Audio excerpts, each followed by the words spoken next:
Hvis vi starter med at tage solsystemet, ser du her den lille blå prik, det er jorden. Nede på jorden er der et højst besynderligt land, kaldet Jamaica.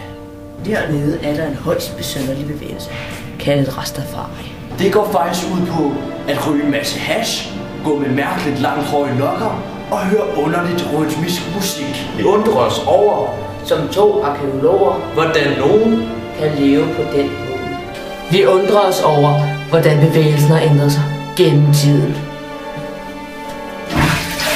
Og hvordan et menneske kan blive forandret af denne bevægelse.